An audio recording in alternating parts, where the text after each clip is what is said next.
Hello. Today we're going to analyze Slayer's Raining Blood. We're going to break it down and then try to recreate it. Now before we get started, I just wanted to explain why I wanted to look at this song in particular. I think that the Rain and Blood album is a very good example of how you can get a raw, photorealistic album to really work in metal. It's become sort of a trend in modern metal especially, where albums have this very polished and kind of hyper-realistic sound, you know? So for example, the kick drums will sound like machine guns, and the snare will sound like a cannon. The guitars will be super out front. The vocals will be stacked, you know, with a bunch of layers, and it sounds really good. But I feel like that type of production takes away sort of from the from this, you know, scary horror movie type aesthetic that a lot of metal has, you know. And if you listen to old school death metal, or you listen to this album, you know, it keeps that aesthetic because of the rawness, in my opinion, you know. Because when you're going for a polished sound, that's almost like antithetical to this, you know, satanic, scary horror movie type aesthetic that these bands typically go for. So I think it's important to break down albums like this and try to recreate albums like this, because, you know, as a recording and mixing engineer, we're often, you know, chasing this very hyper polished sound, hyper realistic sound, which is a good thing, and a lot of bands do want that, and it's, you know, it's not an easy sound to achieve, so it's important to know how to do that. But on the flip side, I've at least worked with some bands who want this more raw sound, and it's important to be able to achieve that as well, if that's what we're going to try to go for. So yeah, let's take a look at the original, and let's see what they did.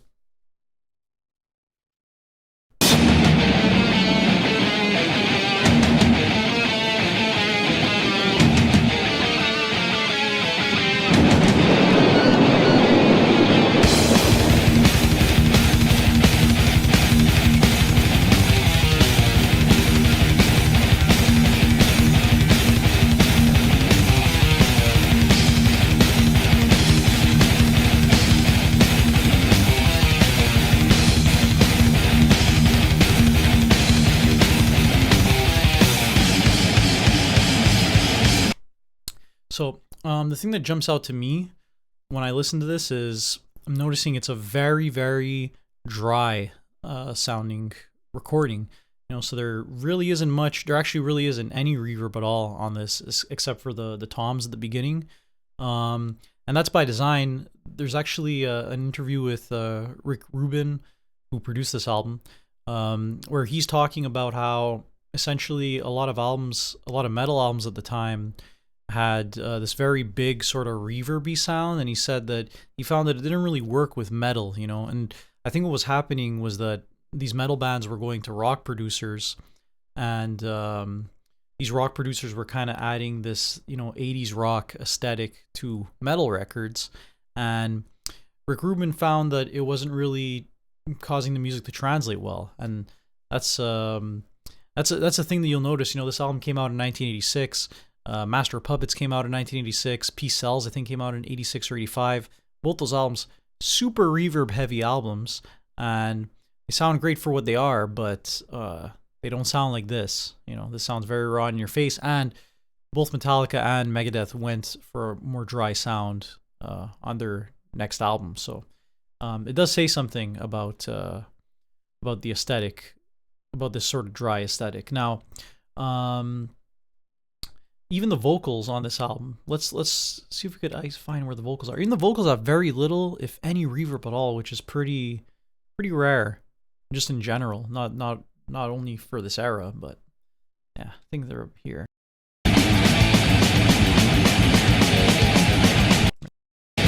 in purgatory, a lifeless object alive, awaiting reprisal. Death will be their quittance. Just like really up in your face, you know. Yeah, so that's the one thing I noticed, is how dry this album is. The other thing I noticed is that obviously this album has a very sort of photorealistic sound, and there's a lot of room mics that are used for ambience rather than actual like reverb effects, you know. So the guitars sound very roomy, and we'll dive deeper into that a bit later. The drums sound very roomy as well. Speaking of drums, let's listen to these drums. So I did mention that the only instance of reverb you hear on this instrumental section at the beginning is on the floor toms in the beginning. So let's listen out for that.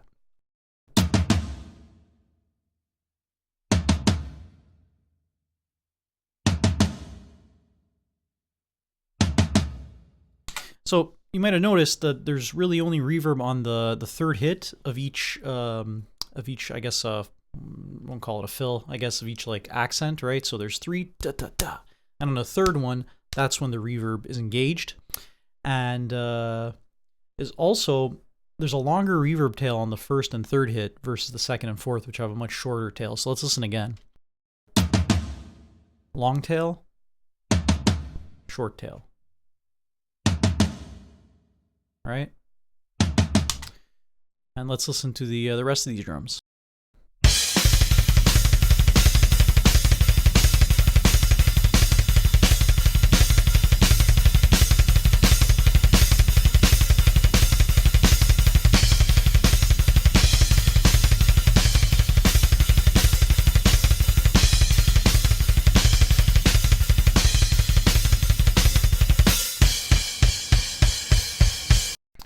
All right, so this is a very photorealistic drum sound. Now, what do I mean when I say photorealistic? Basically, the source sounds very close to what it would sound like if you were in the room with it. Right, so for example, like the opposite of photorealistic would be hyperrealistic, and that's where you're trying to basically create this, I guess, exaggerated sense of what you're listening to, right? So if you think about modern metal drums, they have a very hyper-realistic sound, right? The kicks sound like machine guns, snare sounds like a cannon, your toms sound like cannons also, and everything is placed on sort of like the panning spectrum in its own particular spot, right? So if you might hear your hi-hat out to the left, you might hear your ride out to the right.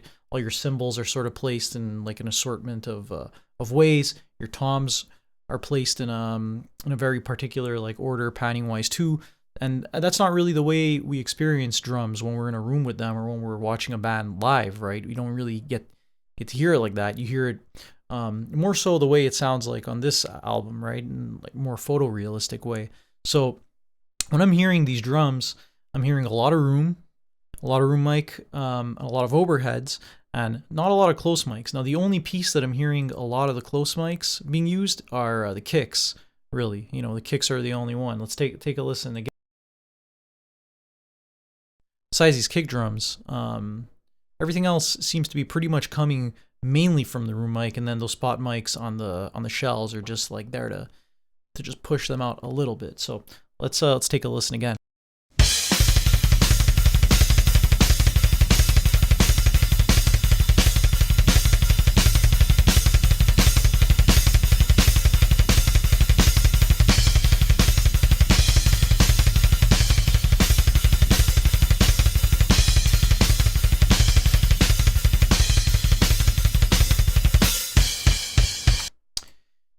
Okay, so let's take a listen to the drums that I recorded.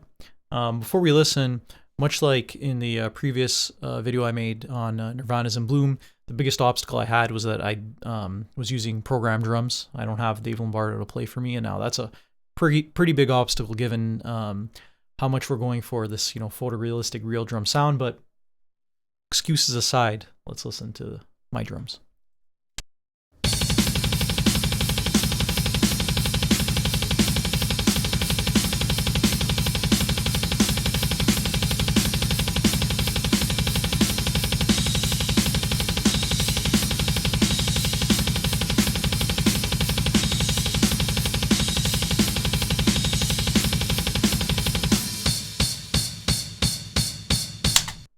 All right, so before I break down what I did, I just want to say that the other big obstacle to trying to recreate pretty much this song was that there isn't really much info available on the gear they used. It's speculated that Dave Lombardo used a Tama Star Classic, but we're not even really sure about that. But I will show you what I used. So essentially, I'm using a Superior Drummer. So I used a Tamabell brass snare. I used Peisty hi-hat, Zildjian A cymbals. Didn't use a ride because they're, at least in the section I was recreating, there was no ride.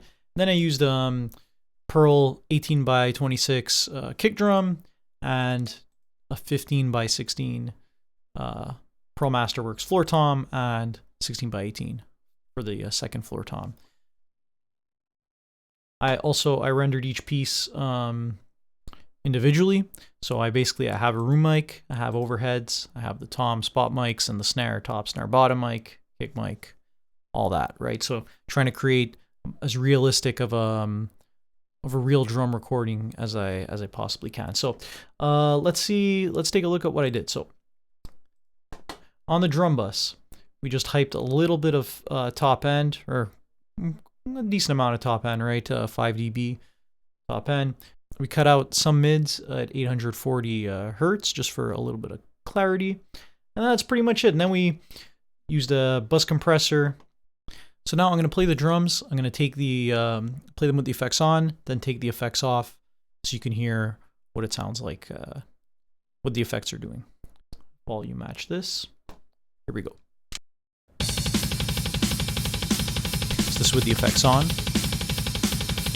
off, on, off, on again.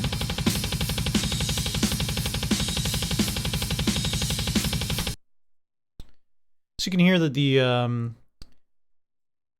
EQ is just adding a little bit more excitement on the top end, and the compressor is just bringing everything together. The room mics, the spot mics, the overheads, just gelling it together a little bit, right? So we're not trying to overdo anything here with the compression or EQ. You know, we want it to sound realistic, but we just want to give a little bit of energy. So that's what I was trying to do there with my bus, with my effects chain on the drum bus. Now for the kick, again, these kick drums, right? Let's listen to the originals.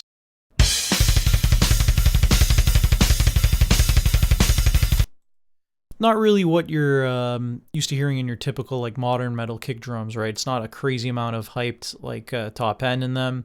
So, you know, very realistic type kick drum, one that you might hear even on like an AC/DC record or something like that. So let's see how I achieved this this type of kick sound. So first of all, we got a pretty moderate amount of compression on this kick.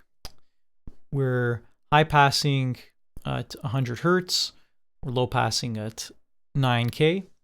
We're actually cutting 4K, right? Because, you know, typically I guess I would boost 4K, but because we're going for a bit more of a rounded kick drum sound, a bit more of a mid-range kick drum sound, cutting 4K. So this is what the kick would sound like if I had boosted 4K. It's in the context of the whole kit. All right, but we're cutting. I gave a little mid-range boost at a 2K, and then I cut a little bit of 600 hertz just to get rid of some mud, and I also cut 300 hertz because that was getting pretty muddy over there too. Then, because we're not really boosting a lot of like 4K, we're not boosting frequencies to like push it out. I still wanted to get it to come out, and I found it wasn't coming out as much, so I had to add some compression, some more compression. So we have 2 instances of compression on this kick. Then we used our decapitator just for some warmth. You know, we weren't really driving it at all.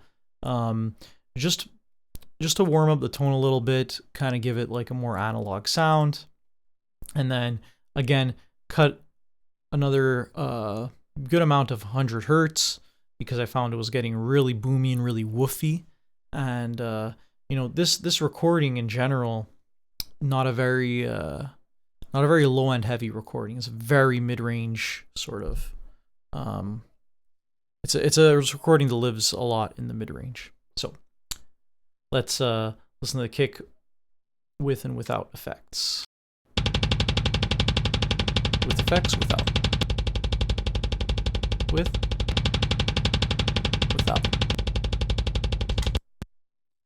All right, now for our snare. Snare top, we're boosting a decent amount of 6K. We're also boosting some 1K for a bit of a smack in there. Got some compression going, again, very moderate amount. We're high passing at 61 hertz, low passing at 15K. We're cutting decent amount, 5 decibels of 500 hertz just to get rid of a bit of mud, and then getting rid of some more mud at 300 hertz.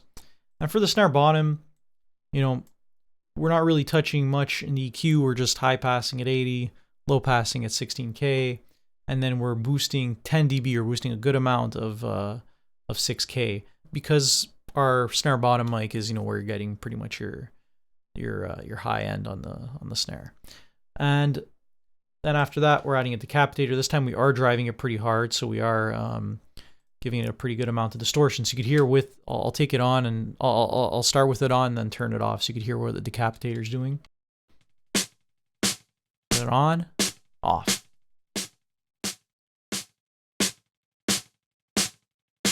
So it's just hyping it up a little bit. Now to our floor toms, I treated both toms pretty much the same, so I'll show you what I did on floor tom 1. Pretty much what's happening in floor tom 2 is the same thing. So running it through a 1073 EQ, we're boosting 10 dB of, we're boosting our high shelf at 10 dB. We're cutting 360 hertz, get rid of mud. We're cutting a good amount of that. That's like a very muddy frequency. It makes your toms sound like kind of basketballs, you know, if you have too much of that. So cutting a good amount of that, and then we're just high passing at 50 hertz. And then further, for some more fine-tuned EQ, right, we're boosting 7K, 4 dBs of 7K. We're cutting a bit of mids, and we're cutting a substantial amount of 300 hertz. So here, I'll play the floor tom at the beginning so you can hear what that sounds like. And I'll get rid of the EQ and then bring it back in so you can hear what the EQ is doing. I'll play both at the same time, actually. So this is with no EQ. Whoops, here, let's bring it back to the beginning. No EQ. Right? Very kind of basketball. Actually, it sounds more like an exercise ball. If you were to slam an exercise ball on the ground, that's kind of the sound we're getting here. So this EQ is really to tighten that up. See? And the other thing I did with the floor toms was I had sent them to a reverb bus, and then I had basically automated the tail of the reverb so that, so first of all, I made a send, right? Send track. It's only sending the last floor tom hit each time, right? So just that last one is being sent to the reverb, and then I automated the tail so that the first and third have a longer tail than the second and fourth, because that's what Andy Wallace was doing on his. Like, let's listen to his drums. Right, longer tail, shorter tail, longer, shorter. Right, so I tried to do the same thing pretty much with my floor toms.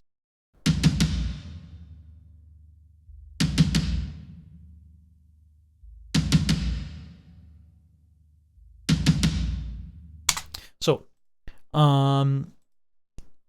the really, like, the most important, or arguably most important piece of this drum sound is the room mic sound. So on Superior Drummer, I can't really control how big the room is. Our room sound here is a little bit bigger than I think the room that they were using when they were recording the drums for Rain and Blood. So might sound a little bit bigger, a little bit wider. I would have preferred a slightly tighter room sound, but you work with what you can, right? So this is what I did to the room mic. Basically added some compression to kind of glue everything together. This is my room mic by itself, by the way.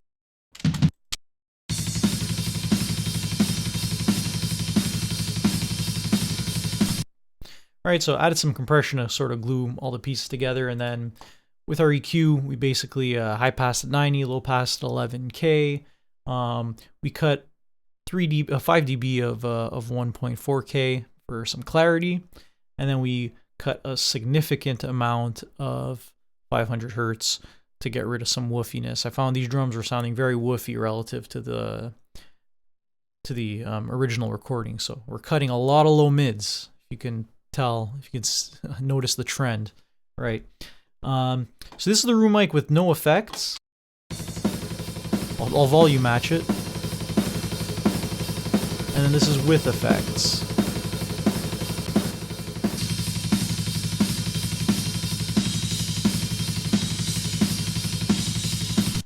Alright, so just a little more up in your face, right? We're relying on this room sound, this room mic, or these room mics to give us the picture, a big picture of our drums. So want to make it really up in your face and make sure every element is heard.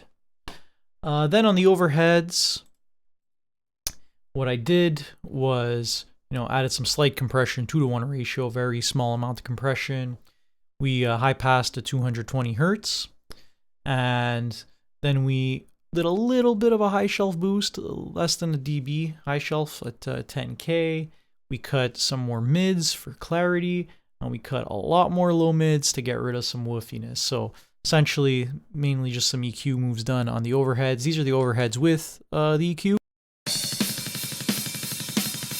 and these are them without.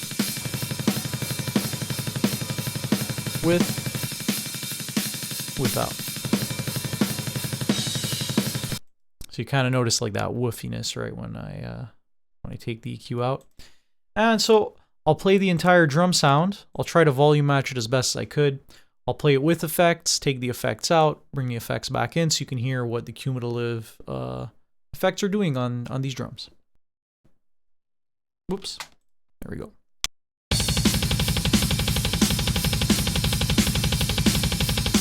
Effects out.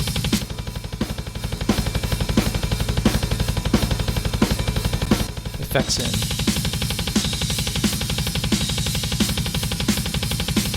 Effects out.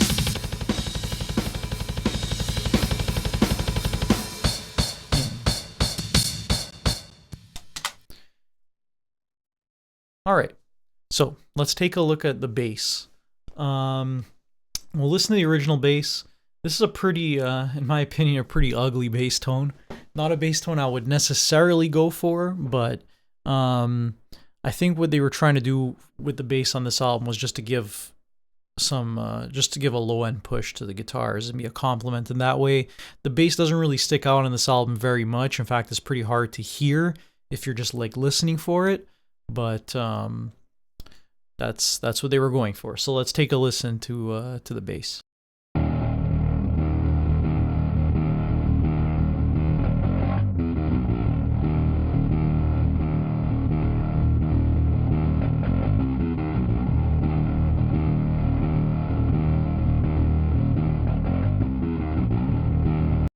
So a very distorted bass, not super clear, but that's fine. It works for the song, right? So this is my recreation of it.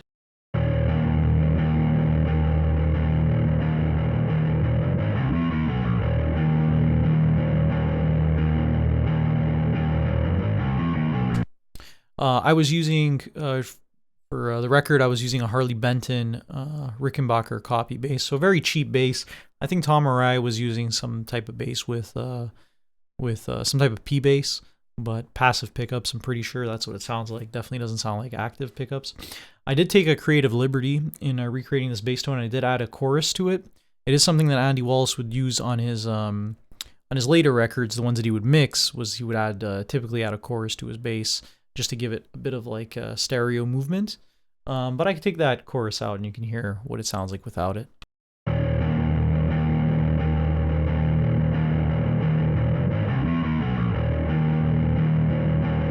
Put it in.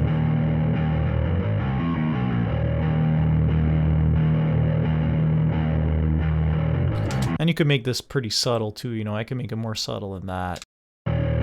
Just give it some movement. Not really be able to hear it. There's a chorus on there. I'll take it out. bring it in.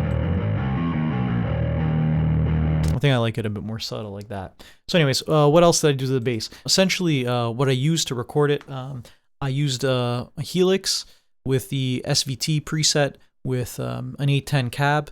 That's supposedly what Tom used on this record, was an SVT head 810 cab. I also used a bass Big Muff. I have an actual bass Big Muff pedal, and I ran the bass Big Muff through the Helix, so that's where I was getting my distortion. Then on top, so this is the bass with no effects.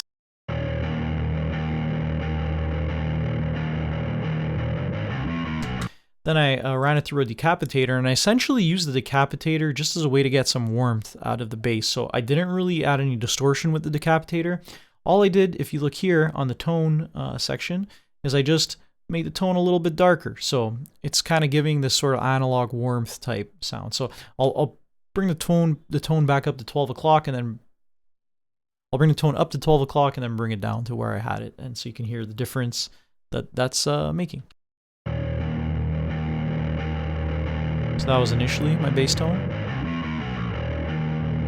Then I brought it down to about there, just to give it some warmth. Because if you hear the original bass tone, this is not a very, like, you know, a modern bass.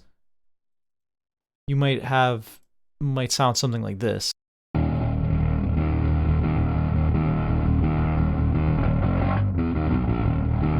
know, you might have a bit more mid-range in it like that. But this bass doesn't sound that way. Right? It sounds very warm. So that's what I did with the decapitator. Then with my EQ, boosted a bit of low end, a bit of 180 hertz. I boosted a little bit of 800 hertz. That's it, just high and low pass. High pass to 40, low pass at 4K, high pass at 60 hertz. And again, very light amount, or very moderate amount of compression, I would say. So this is the bass with no processing. Whoops. That was both basses at the same time. This is the bass with no processing. And this is the bass with processing. No processing. Processing.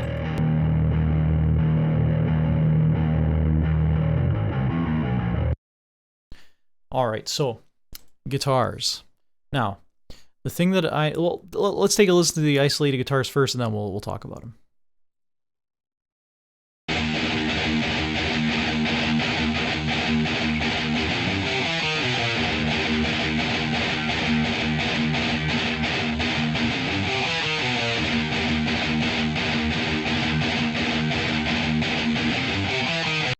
Now let's listen to the main riff as well with these guitars. It's a pretty iconic riff.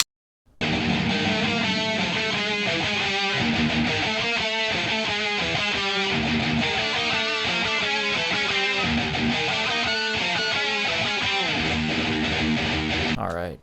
So, one of the things I noticed with these guitars is that it's a very there's quite a good amount of like a room mic sound in these guitars. You know, it's not just like the close mics you're hearing, but you're also hearing the room mics.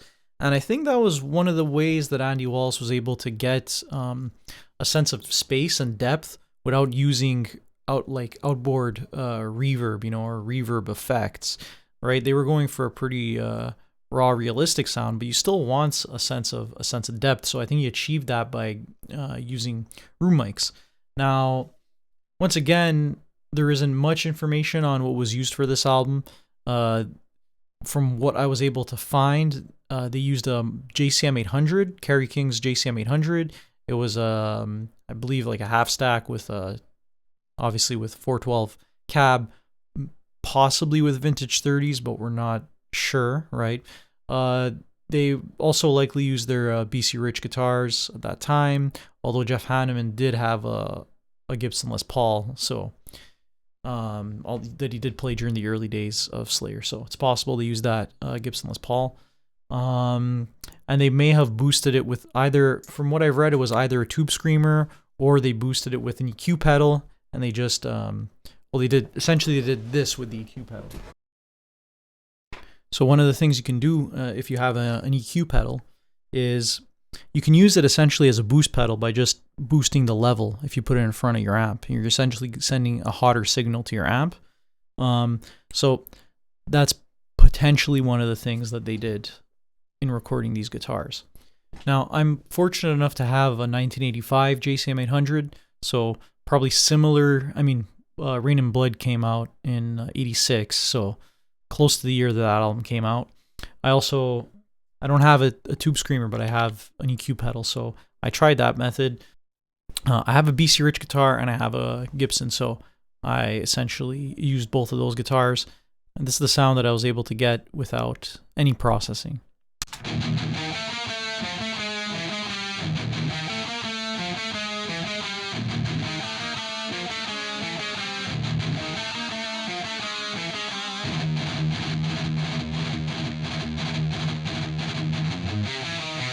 I also used a SM57 as my microphone. So you'll see I have close mics and I have room mics. The room mics are actually they're actually like room IRs. So I'll explain what I did with that a little later. But for the close mics, let's take a listen. So if you listen to the original guitars, you can hear that there's two pretty distinct tones here. So one of the ways that we can analyze this, I'll put them in mono. And then I'll isolate the left track and the right track so you can hear the difference between the left guitar and the right guitar. So this is the guitar on the left.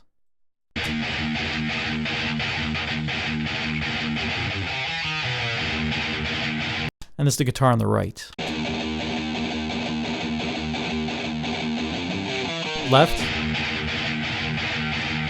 Right.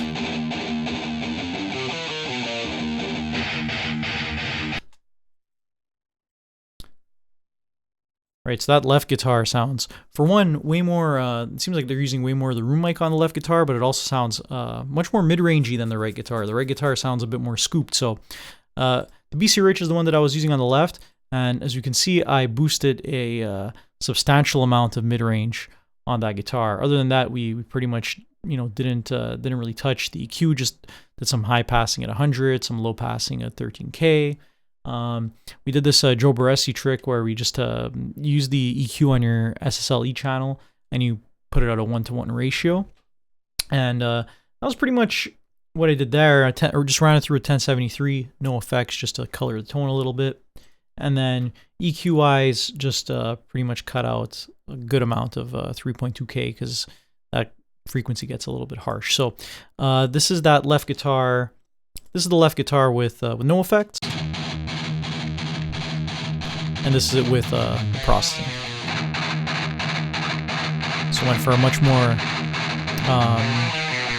more mid-rangey sound there. And then, you add in the room mic. So this is what I was doing with my room IR. I basically have this plugin, Fame Studio Reverb plugin. Essentially, it's like a room emulation plugin. So threw my guitar in there, high passed at 277 hertz, a low pass to 14K. And then I turned the pre-delay. I think when the default setting of the pre-delay is like 14 milliseconds. So this is what that sounds like with it at 14. It just sounds a bit too big. All right, I want it to be a bit smaller of a room sound. Brought the pre-delay down to pretty much nothing. Then we just compressed it and we cut out a little bit of 300 hertz, like a lot of other elements on this recording. That's pretty much it. That's how we got our room sound there for the left guitar. Right, this is the left guitar, both room and close mic.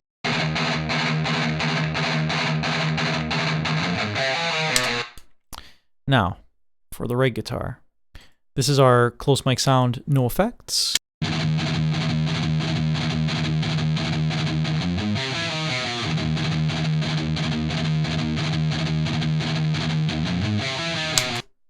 This is what we did. Processing wise, once again, just ran it through the 1073 for some analog coloring. Then on our E series, we didn't boost as much mids, right? We only boosted 3 decibels of 1.3K, and boosted a slight amount of top end, half a dB of 8K. Right, high passed at 100 hertz, low passed at 13K. Same E series EQ, E series compression trick. with the 1:1 ratio. And we cut a good amount of, cut 3 dB of 400 hertz. And then with our EQ, once again, we just cut out 3.2K because it's a very harsh frequency. So this is our guitar with processing. And this is it, no processing. Processing. No processing. And now for this guitar's room sound, pretty much did the exact same thing. Pretty much everything else, everything's the same, you know. Treated it 100% the same. So this is that the right guitar, the Gibson, with both the room and the close mic together.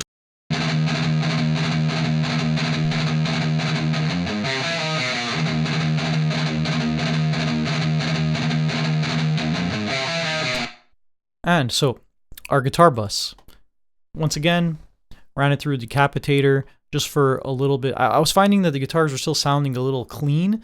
Like, obviously the tone is a distorted tone, but like if you listen to the original guitars, it sounds like there's some distortion possibly coming from like either the tape that they were using or the console itself.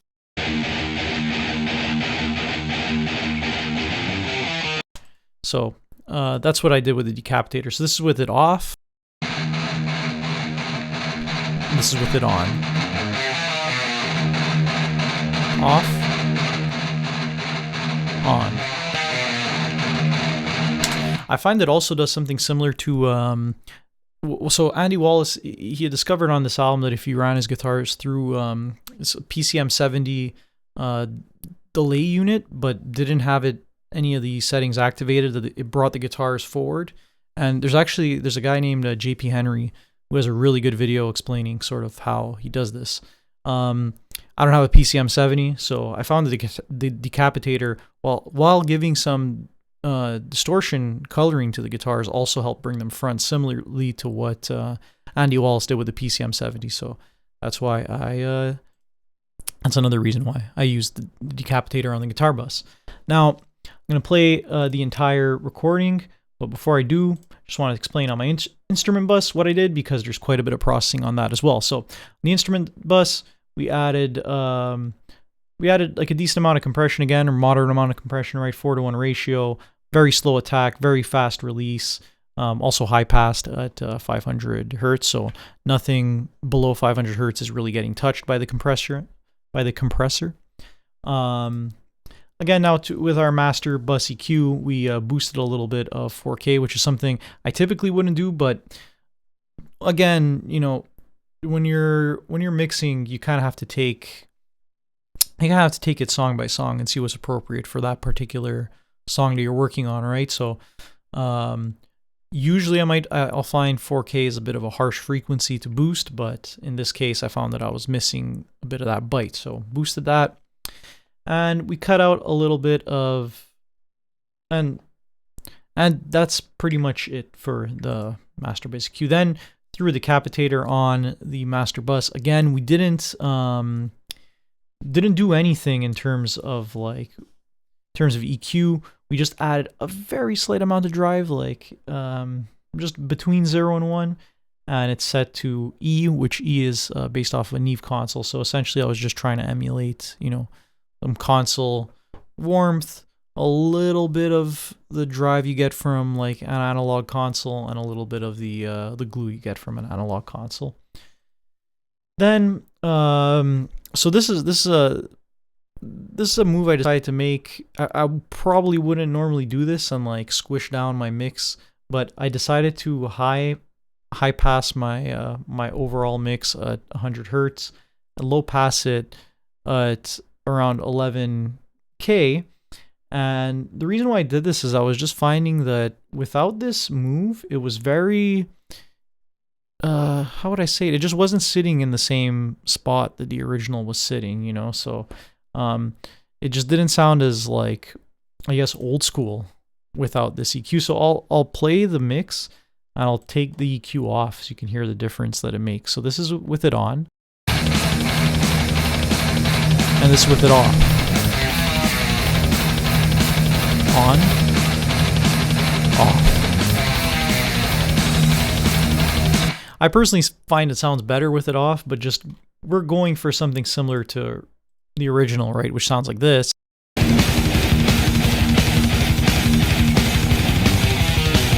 You could hear the highs are definitely probably not trimmed down intentionally, but just given the gear that they were using and all that, the highs were trimmed down quite a bit. So, you know, I'm trying to go for that in particular, so that's why I turned the EQ on. So, anyways, without further ado, let's take a listen to the. Let's take a listen.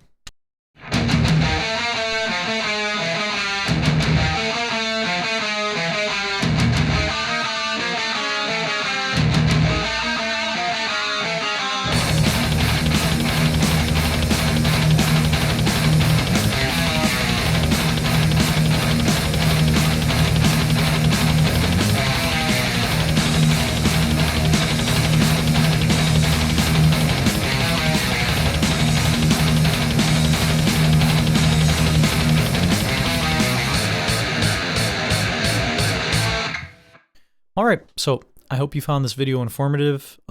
If you have any music that you would like me to mix or master, and you want to take advantage of the still very weak Canadian dollar, you can send me an email at the email address in the description, or you can visit my website right here.